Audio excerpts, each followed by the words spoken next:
good to see everyone here this morning. My name is Dr. Crystal Hill. I'm going to wait a moment or two here to see if anyone else is going to pop on.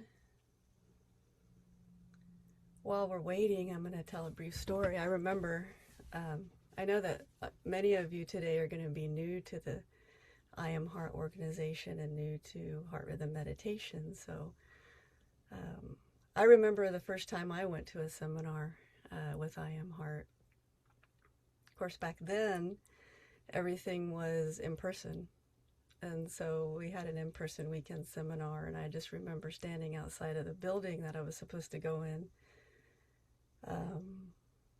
kind of having second thoughts and cold feet, if you will. I remember my anxiety kicking in and my kind of having a little mini panic attack and not sure if I really wanted to go in.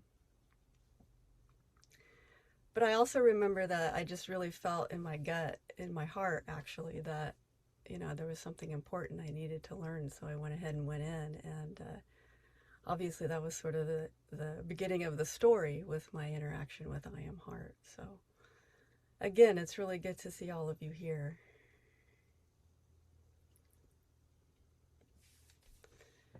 Okay, so my name again is Dr. Crystal Hill, and welcome to The Intelligent Heart, How to Study Your Heart's Rhythms. I'm a family practice physician. I've been in practice for more than 24 years. I spent most of my career in Kansas, and over the last 2.5 years, I've moved to Southern Oregon. I currently practice as a family practice physician in a community health center here in Southern Oregon. So I first joined I Am Heart in 2011, so that story I told a moment ago was back in 2011. And in 2012, I joined the 2-year intensive program called IMU, and I graduated in 2014. And since then, I've joined a lot of the graduate programs, and I've become a mentor and a teacher in I Am Heart. So thank you. Thank you for all for being here today. And so today, I'm going to explore with you heart rhythm meditation and its profound impact on heart health from both a scientific and personal perspective. So this presentation represents the work of I Am Heart, an organization dedicated to helping people with emotional, physical, and spiritual well-being through heart-based practices. So during this presentation, we're going to be moving from an understanding of why so many people struggle with heart-related health conditions and concerns to practical steps that you can start taking today.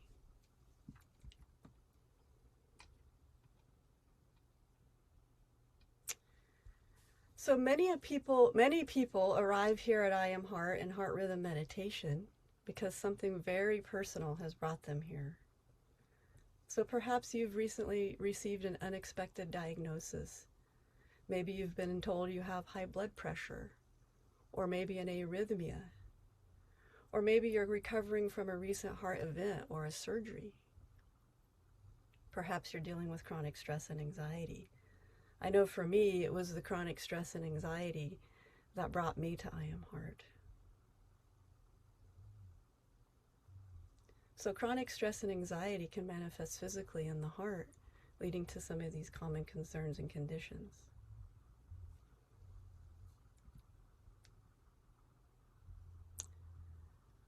So why are health concerns so common? Cardiovascular and stress-related health concerns are so prevalent in our modern life. The reality is that modern life trains our nervous system for urgency. So we live in this constant state of anxiety, pressure, stress. We have professional stress, financial stress, relationship stress. The list can go on and on and on. So even when our immediate stress or danger passes, the body often doesn't know how to return back to a restful baseline. So over time, the heart begins to carry the imprint of this chronic stress. What we experience as symptoms, the palpitations, the elevated blood pressure, the anxiety, the irregular heart rhythm, often this reflects a deeper dysregulation of our nervous system itself. So we're not just treating the symptoms, we're trying to address this underlying dysregulation of our nervous system.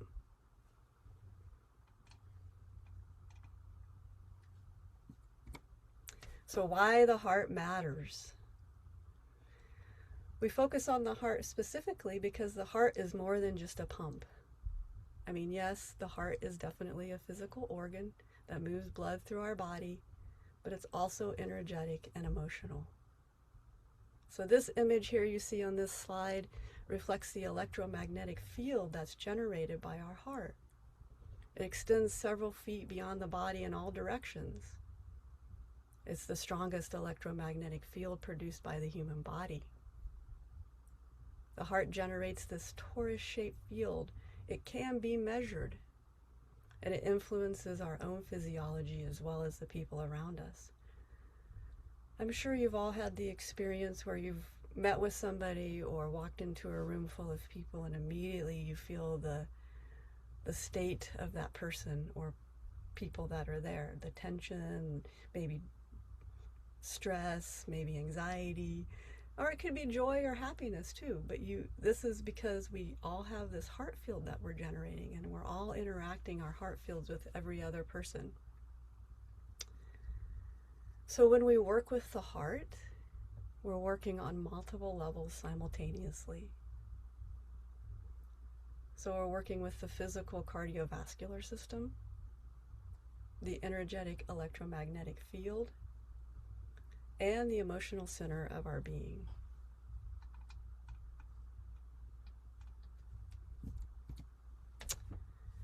So modern culture has placed our brains at the center of our identity and decision making. So we think of ourselves as rational beings who simply follow orders from the brain. Our hearts just simply follow orders from the brain.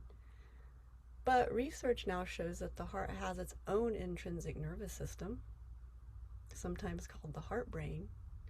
This nervous system has over 40,000 neurons. And even more surprising, the heart sends more information to the brain than the brain actually sends to the heart. So the heart is actively shaping our perception, our emotional processing, our stress response. Makes me think of another funny story. I know that when I was in my 20s and 30s, one of these common questions that people would ask is, what's the favorite part of your body? Well, before I joined I Am Heart, I know my response was always my brain, because this is the part of the body that got me to where I was, right? It got me through my schooling, my training. So I can definitely relate to how most of us think that our brains are our selves.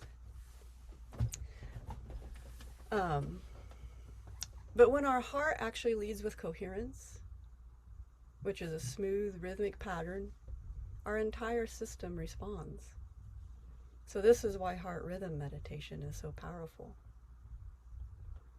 So I want to take a moment to define this term coherence, because we'll be using that a lot during this presentation today. So coherence is a physiological state of synchronization where the heart, brain, and nervous system operate in harmony.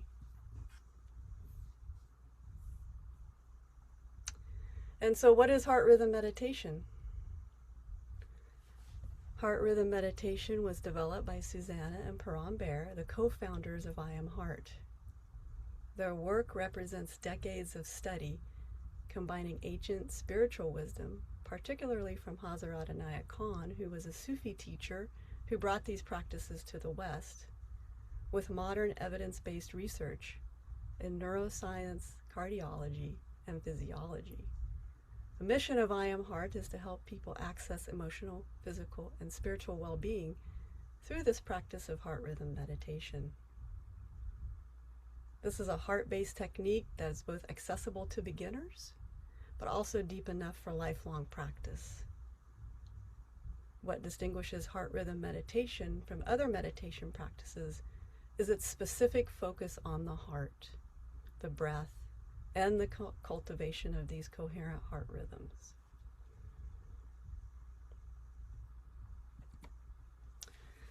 So why we practice with the heart rather than, say, focusing on the breath alone or any other meditation techniques? Well, because the heart is not only mechanical, but it is responsive and relational. We bring attention to the heart and something in us shifts. The nervous system responds and everything reorganizes around this point of focus. So we're not forcing change, we're allowing our natural rhythm to re-emerge. The foundational heart rhythm practice is actually beautifully simple. So I'd like to take a moment now in this presentation, for those of us who are new especially, to practice a short little meditation using the foundational practices of heart rhythm meditation. So I think most of you are sitting upright in a chair, so I would like for you to, if you can, if you're able, the first thing we look at is our posture. So go ahead and sit upright in a chair with your spine straight, your shoulders down and relaxed, your feet on the ground in front of you. You can soften your gaze or close your eyes. Your hands can rest in your lap comfortably. And then we want to bring attention to our heart. And the easiest way to do that is to take our hand, either our left or right, it can be either, and put it on the center of your heart in your chest. So if you're so inclined, take your hand and put it on your heart center. And so then you start to breathe gently. At first you'll notice your everyday breath. And then as you notice that you're paying attention to your breath, you'll notice the breath deepen.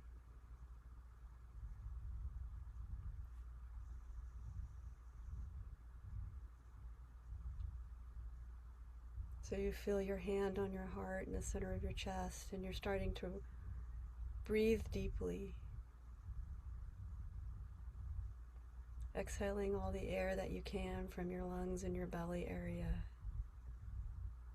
and then inhaling, filling up your belly and lung area.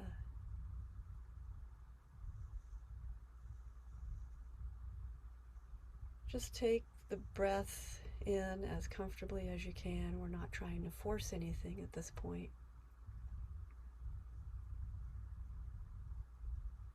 We're allowing ourselves to settle into our meditative posture.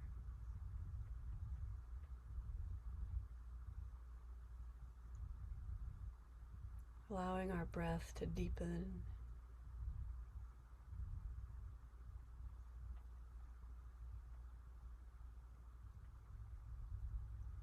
Allowing our heart and our breath to sink.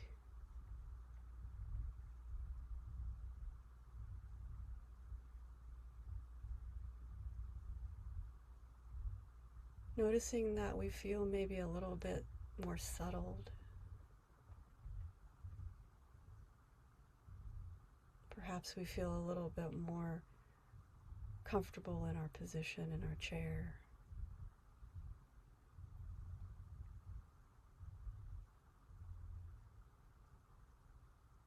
With every deep breath in and every deep breath out, we start to feel more of that calmness, that centeredness.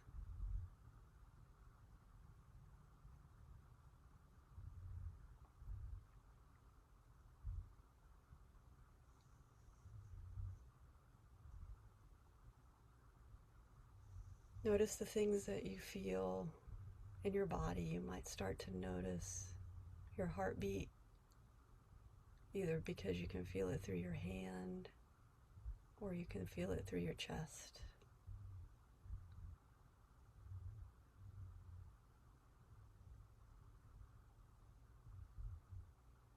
Your heartbeat might start to slow a little bit. Your breath becomes deep and full.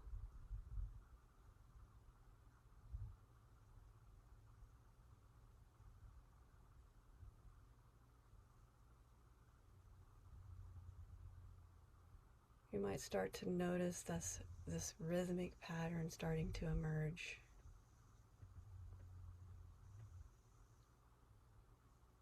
Where your in-breath and your out-breath start to become similar in length.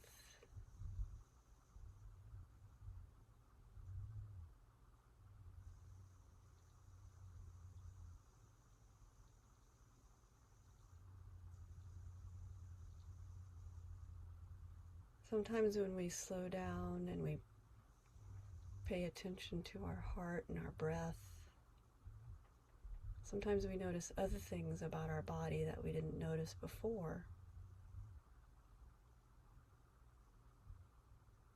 There might be a part of your body that's talking to you today.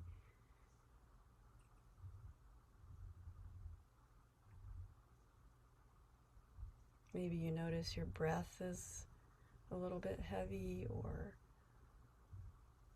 perhaps you have a thought racing in your mind that you didn't notice before. These are all normal things. These are all okay.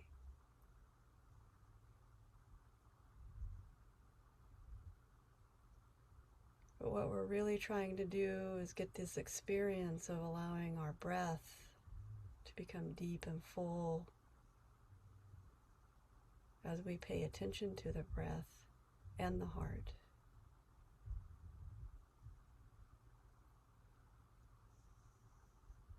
Really just allowing, not forcing. Allowing what we feel to come up.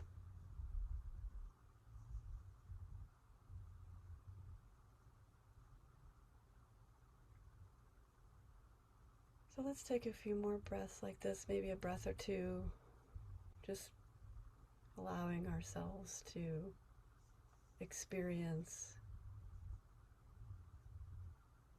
the synchronization between our breath and our heart.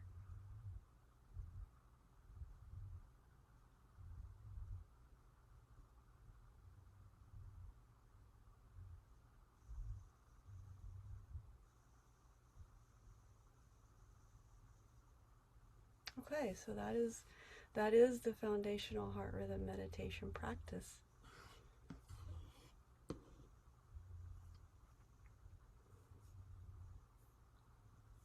So let's move on now then to looking specifically how this heart rhythm meditation practice addresses these common health concerns that we mentioned earlier. So for the blood pressure issues, research shows that stress and sympathetic dominance, which is that activated state of our nervous system, contribute to elevated blood pressure. So heart rhythm meditation works by supporting the parasympathetic activity, which is our vagal tone. This helps the nervous system shift from this activated state to more of a rest and digest state. This allows the blood pressure to come down. And for arrhythmias or irregular heart rhythms, these are also often accompanied by nervous system reactivity. So heart rhythm meditation emphasizes regulation rather than control. We're really not trying to force the heart into a specific pattern, but we're trying to help the nervous system find its natural rhythm.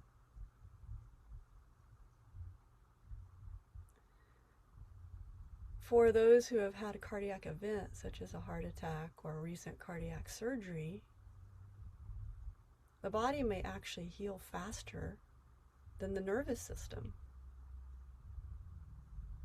So heart rhythm meditation supports this activity of healing the nervous system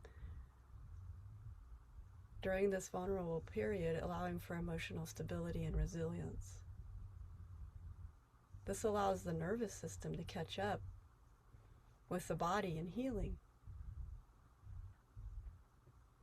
For chronic stress and anxiety, when stress becomes habitual, so it becomes more of our baseline than an activated state, our heart rhythm can become disrupted. And so when we go into coherence by practicing heart rhythm meditation, this supports a return to the baseline. This lets the nervous system know that it's safe to relax.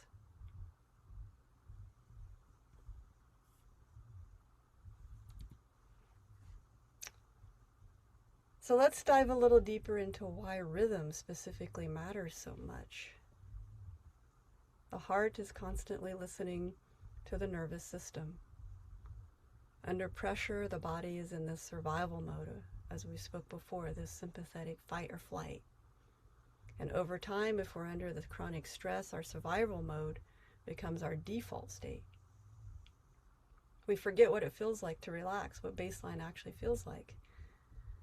So heart rhythm meditation is how the heart remembers this balance. So understanding the autonomic nervous system is crucial. And we have these two branches, the sympathetic, which mobilizes us for threat, and the parasympathetic, which restores and repairs, allows us to rest and digest. Heart rhythm meditation works by helping the heart return to its natural rhythm and allowing parasympathetic activation and vagal tone to occur naturally. Of course, I wouldn't be a true physician if I didn't have some sort of body diagram in our presentation, right? So here's a diagram of the nervous system, and it does specifically go into details, showing on the left there the parasympathetic nervous system. And so what does it do to the body? Well, it constricts the pupils, activates saliva, slows the heart rate, stimulates our digestion, lets our blood flow increase to non-essential organs like the reproductive organs. Essentially, the rest and digest is activated. It's why you get so sleepy after eating your turkey dinner.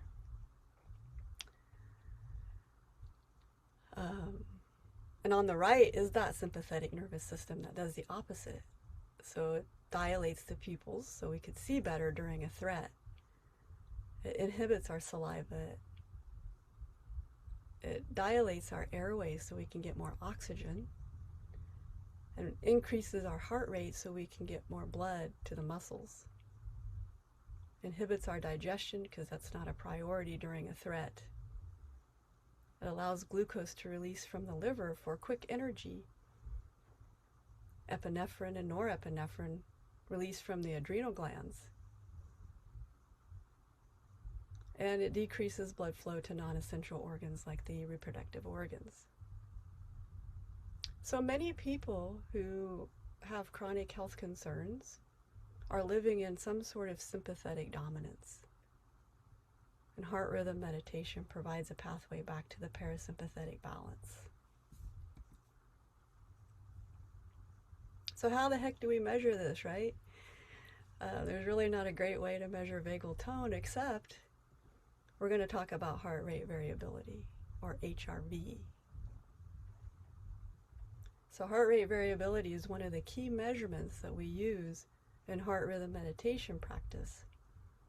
Heart rate variability is the variation in time between our heartbeats. And so, yes, we have a sinus rhythm, and that's what we're going for, but even within that sinus rhythm, we have a little flexibility from our heart, from one heartbeat to the next. And that's what we want to see, actually. Because a higher heart rate variability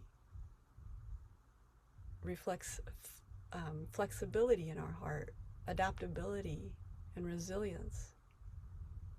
So our healthy system is responsive, not rigid. It's constantly adjusting beat to beat, depending on our breathing, our thoughts, our emotions, and our environment. So higher heart rate variability generally indicates a better cardiovascular fitness, greater stress resilience, and better emotional regulation. A lower heart rate variability is associated with chronic stress, anxiety, depression, and increased cardiac risk. So heart rate variability varies between 20 milliseconds and 200 milliseconds. As you can see, highly variable, and it's based on age, gender, fitness level, overall health. And so really it's not great to focus on a specific normal number or to compare your heart rate variability to someone else's. What's more important is to focus on your own personal trend over time rather than to compare yourself to others. So here's a slide with some graphs that show some heart rate variability. The first graph shows kind of an everyday heart rate variability, but it shows these quick rises, these sharp spikes in the graph. And sometimes these graphs can show emotional states. So a quick rise like this in heart rate variability sometimes indicates anxiety and maybe lack of acceptance.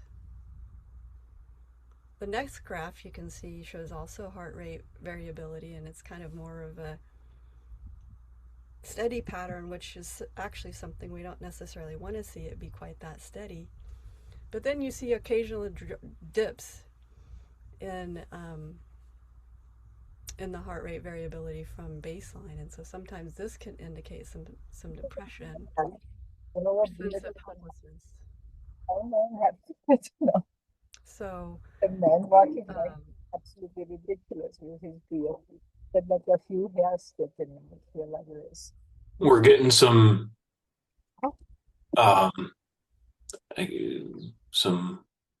interference there. Okay, thanks, Jared. Yeah, so the bottom graph is a coherent pattern. So we've been talking about coherence this whole time. This is what you'll see: a consistent, smooth, high amplitude. This indicates emotional regulation and a relaxed alertness.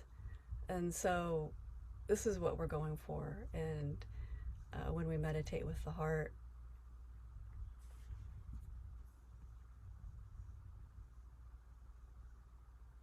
so heart rhythm patterns reflect not just physical states, but emotional and energetic states as well.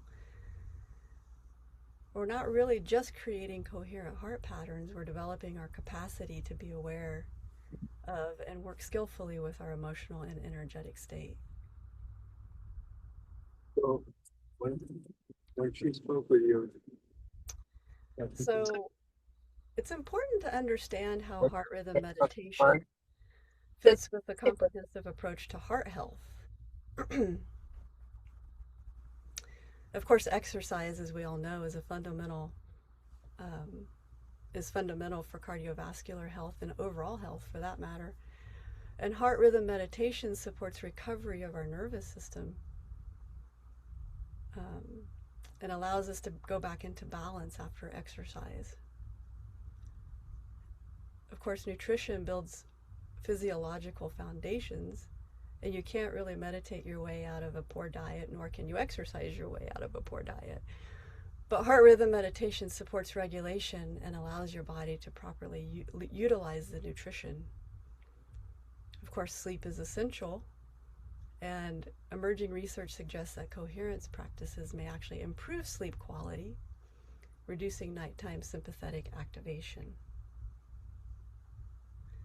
Of course, medication is sometimes necessary, and heart rhythm meditation complements, but absolutely does not replace, medication.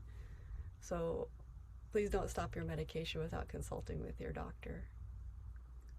And therapy or coaching can address psychological patterns.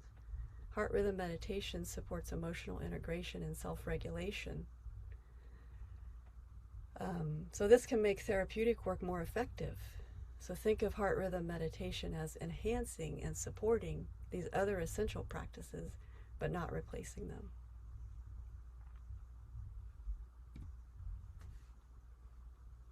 So what can you expect from a regular heart rhythm meditation practice in terms of physical outcomes? Well, first, you can see improved stress recovery and emotional regulation. Perhaps you'll notice that you'll bounce back from a stressful event more quickly. You might see greater day-to-day calm and resilience under pressure. So situations that used to trigger you or cause strong reactions don't affect you quite as intensely. You'll see more rhythmic heart patterns, which we call coherence. And again, this is measurable on the HRV monitors as I've shown earlier. Better sleep quality and perceived energy. A lot of people report falling asleep more easily, faster, and waking up more refreshed. Stronger consistency with heart healthy behaviors. So when you're practicing heart rhythm meditation, everything on that slide before becomes easier. So you're more likely to do the exercise, you're more likely to eat well, you're more likely to take care of yourself. And from personal experience, I actually have a story about this, because when I came to I Am Heart in 2011, I had already been on a weight loss journey. I started out to be about 100 pounds overweight. By the time I joined I Am Heart, I had worked really hard with the diet and the exercise, and I lost about 40 or 50 pounds. But I was sort of at a plateau and a bit stuck. And so after learning the heart rhythm meditation practices and going through the 2-year program, I was able to stick with the diet, the exercise, and all these healthy behaviors much easier. And the regulation of my nervous system helped me drop another 50 pounds. And so I did end up losing a total of 100 pounds. It took several years, and I have been able to keep it off. But that's a personal example of how I know these practices can help.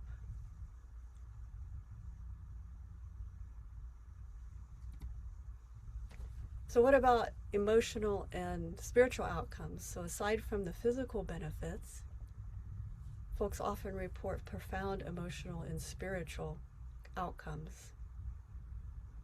Some people report greater emotional coherence and self-trust. So you begin to trust your emotional responses, and you build your capacity to handle what comes up. You might see reduced activity and increased inner stability, so you're less at the mercy of your circumstances. So you have more control over your environment than your environment has on you. Some have reported feeling more anchored and having a deeper sense of meaning and connection and purpose. So people report that heart rhythm meditation helps them access a sense of why they're here. Deeper access to compassion and intuitive knowing. The heart definitely has its own intelligence. And as we develop our relationship with the heart, we have access to a wisdom that's not purely rational. And perhaps most significantly, the experience of being guided from the heart rather than driven by the mind. So this is a fundamental shift in how we navigate our lives. We're not just navigating through anxious mental planning, but we're also responsive and heart-centered in our awareness.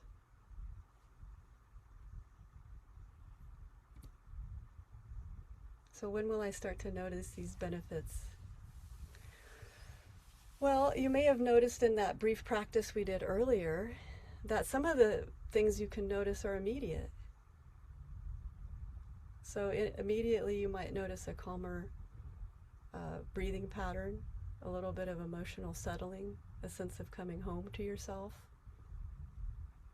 Within 1 to 2 weeks of constant practice, you're likely to see improved stress recovery, perhaps better sleep, perhaps greater mood stability.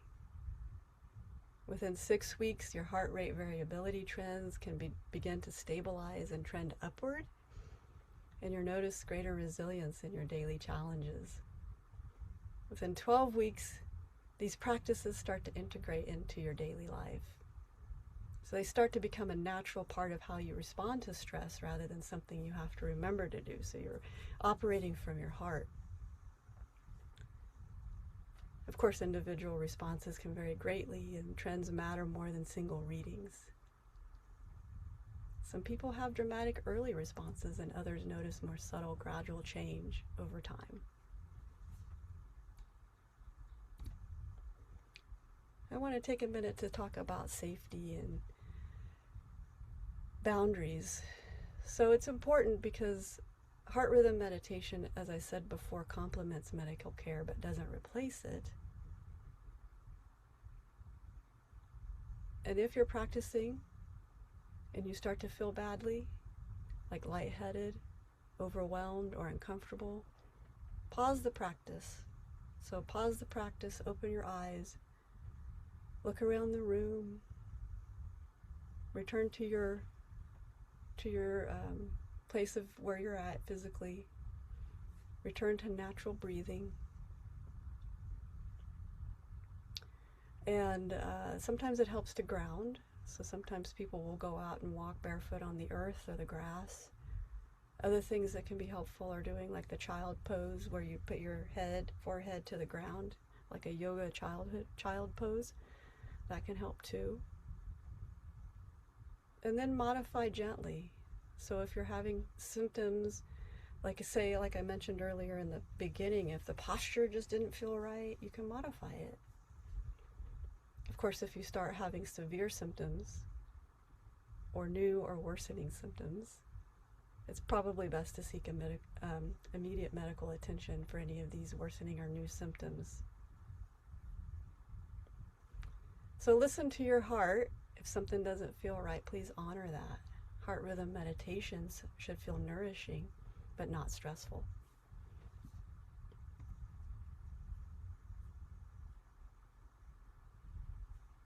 All right, so how do you know if you're practicing heart rhythm meditation correctly?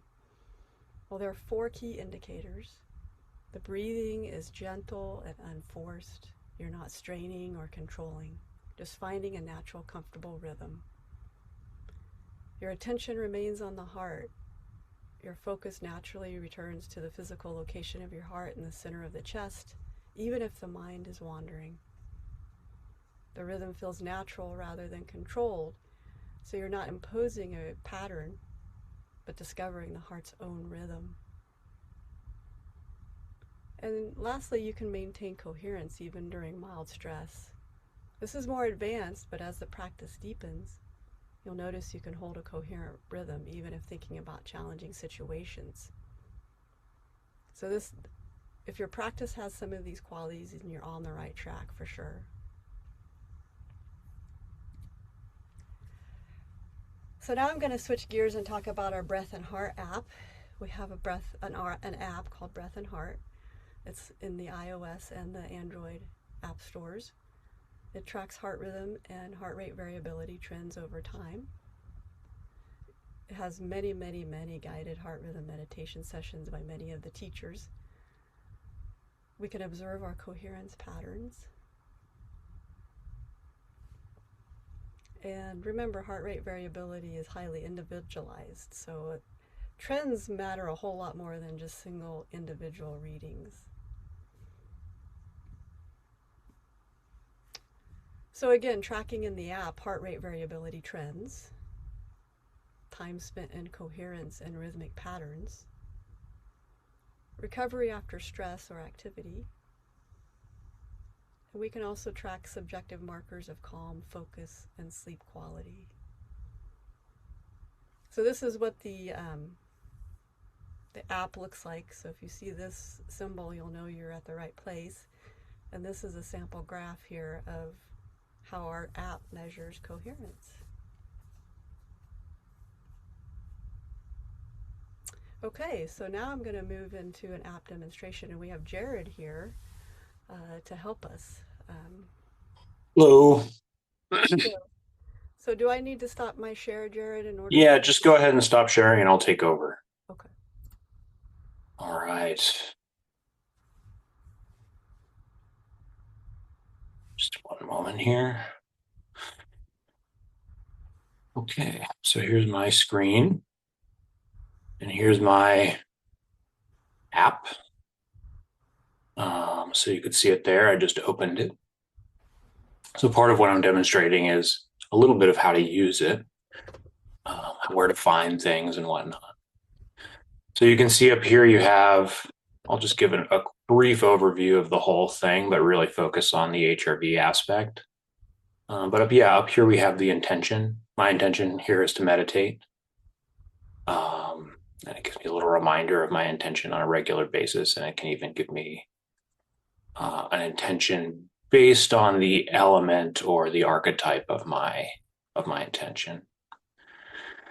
And then we have a suggested meditation for me that wants me to drop the luggage of my depression, which is mainly incidental. And then we have we have series and moments. These are something like courses. They're not things that you can participate in, but they are a series of meditations that goes into depth. And moments are an individual meditation if you just want to try one out, like what Dr. Crystal Hill just offered for us earlier. Here we have practice aids. You can go just find teachers. You can go. This will take you to the website here, the web courses. But today we want to go down here to tools, and then we're going to go to measure. And you can see it's got that picture that's kind of like a HRV, and we've got this. Here's some instructions. And it's going to tell us to get started. And you can see up here that here's my camera looking at the camera, right? And then I'm going to put my finger on that, and we're going to it's going to sort of find my heartbeat. It's playing a little tone. I have it set up to play a little tone to mimic my heartbeat if I'd like it to display it without having to look at it, right? So I can hear this heartbeat, and we can see that my HRV is currently wonky, right? Because I'm not paying attention to it at all at the moment I'm talking to you guys. So now we'll get this baseline of, you're showing my heart, we're showing my heart rate. I'm bearing my heart to you. And now I'll try and make it try and enter coherence by doing heart rhythm meditation. So I'm going to do that by placing my attention on my heart and my heartbeat. And I'll be quiet for a moment while I do that. So I'm just going to feel my heart and really control my breath, especially.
my coherence here was not wonderful.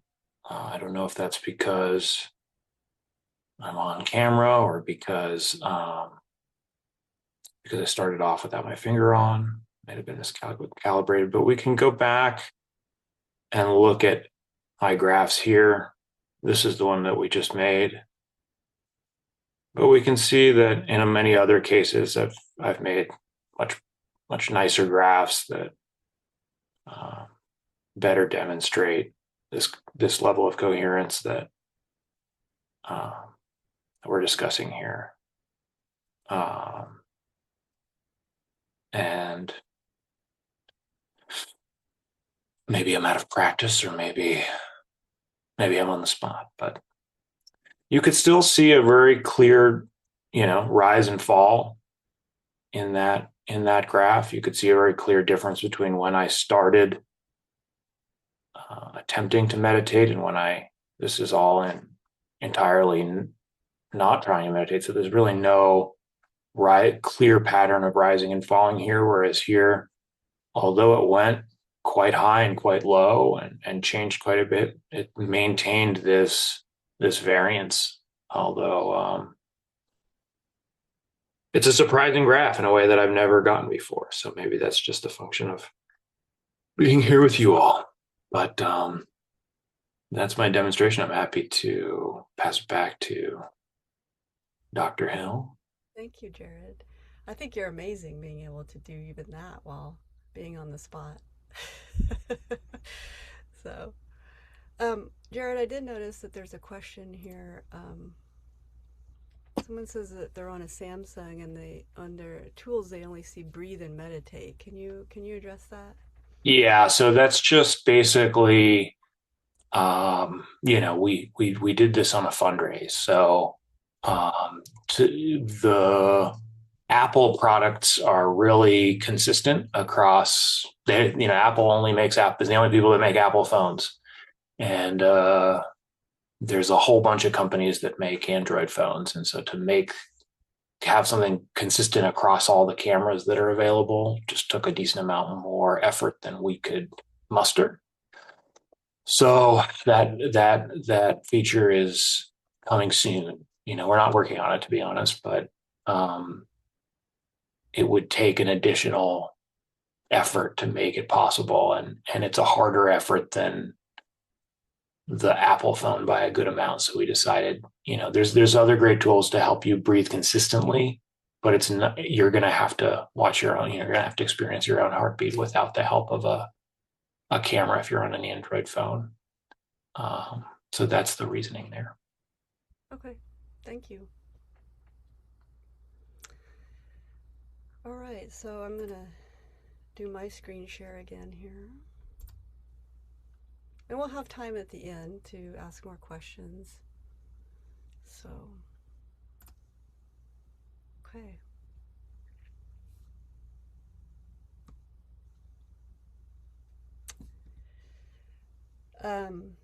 So this is an optional slide, and I'm not going to go into the whole practice. I just wanted it to be here so that people who watch the recording later could come back and try it.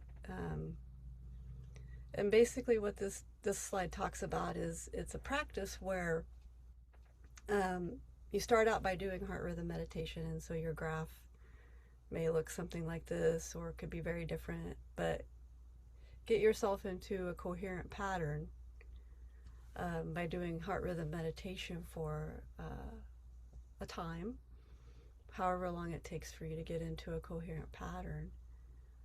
And then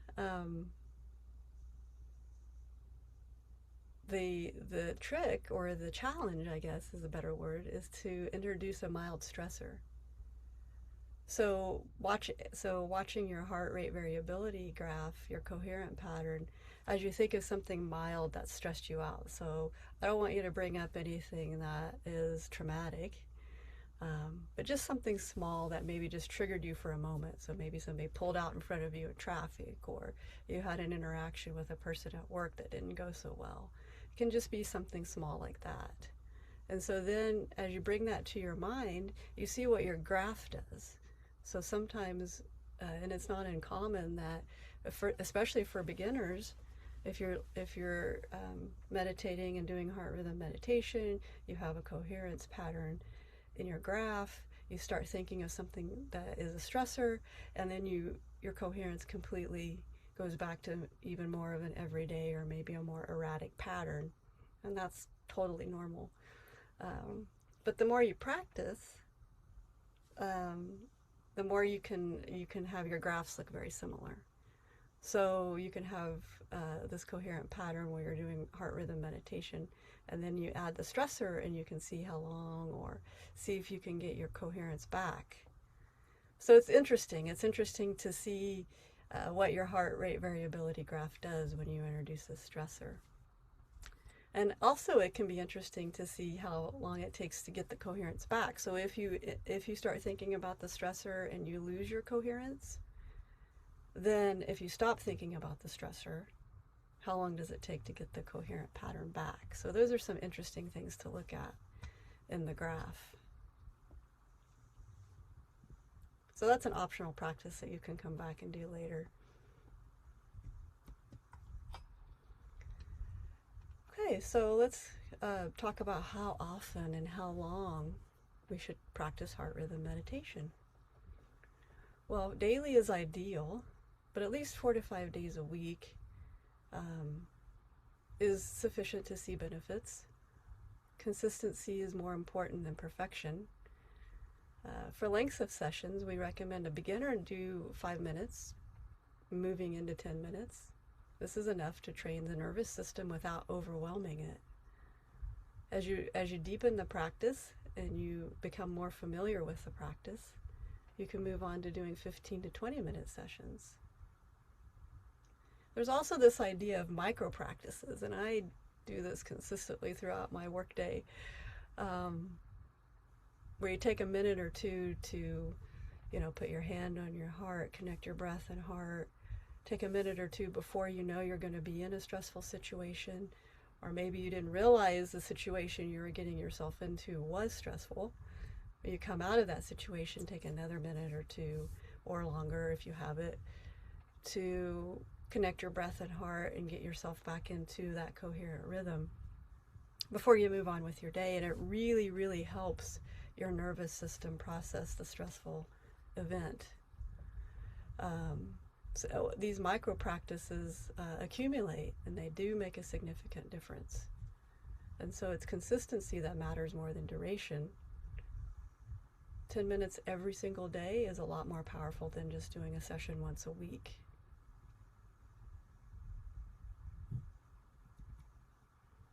So one thing you can start today. Well, if you take nothing else from this presentation, there are three simple things that you can do.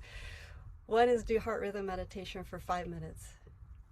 Set a timer, bring your attention to your heart, breathe gently and rhythmically, and then listen to your heart. Second, you can try to use the app once daily. So you can download the Breath and Heart app and listen to a guided meditation. Or if you have a phone that allows you to do the graphing, you can take a measurement of your heart rate variability. And then you can start to notice how quickly you return to calm after stress. So this is a practical way to research yourself. You don't need to change anything yet, you just notice. So when something stressful happens, how do you take care of yourself to settle? That awareness itself begins to shift your relationship with stress. And then if you want to dive in further, we have this 30-day practice path. So establishing our consistency in our practice over the first 1 to 2 weeks, we definitely have ways to help you do that. We have a heart rhythm meditation studio that has weekly classes, and you can see the QR code there, or the website iamheart.org/studio. And then over the next 4 weeks, you can start to extend your sessions. Perhaps maybe practice that mild stressor practice that I mentioned earlier. And then at the end of the month, after practicing, and taking heart rate variability graphs like Jared showed you, you can track over time how your trends are going. And so you could see that he had some beautiful heart rate variability graphs that he has taken over time.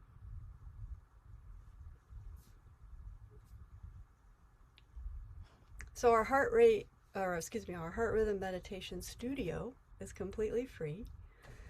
You can join it on Mighty Networks, and we have these wonderful teachers. So we have classes 6 days a week, various different times, and we try to accommodate different time zones. And so I encourage you strongly to pick one of these times and days and join the class, and you can practice live with the I Am Heart teacher and the other students that are there in the class. So this can help deepen your practice and your understanding of heart rhythm meditation. iamheart.org/studio. All right, so let's take a moment for reflection. So consider these 3 questions. What did you notice in your heart rhythm today? It's possible that you haven't practiced yet, so maybe you haven't noticed anything in your heart rhythm yet. But if you haven't formally practiced yet, you've been listening to this presentation about the heart. So have there been any sensations that you've noticed? Second, where does stress show up mostly in your body? You know, a lot of people do say that their shoulders, their neck, their jaw, their chest. Where does it show up for you? Knowing where this happens for you can help you recognize stress early. So sometimes we get stressed out and our shoulders are up to our ears and we don't even realize what's going on. But once you know your own body, you can recognize these things, and you can start to recognize and take intervention by doing heart rhythm meditation. And how are you going to integrate heart rhythm meditation into your week this week? So you can practice for 5 minutes each day. You can join one of the studio classes, or perhaps you can download the app and start taking measurements.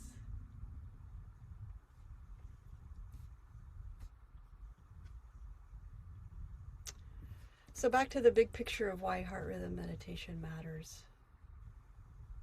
Many approaches to health and wellness try to manage symptoms. So we take medications, we do other self-care things, we try to force ourselves to relax. But heart rhythm meditation is different because it addresses the underlying pattern of dysregulation. And so trying to get that pattern back into a regulated state. So we're working at the level of the nervous system itself. We're trying to help our nervous system remember balance. So our goal is resilience, responsiveness, and relationship with our heart. And over time, if you stay with this practice, it becomes a way of living, not just a technique. So we start to live from our heart rather than the mind's anxiety. It's definitely not a quick fix, but it's a profound reorientation of your body and nervous system and how you navigate your life. This transformation can be available to anyone willing to practice consistently.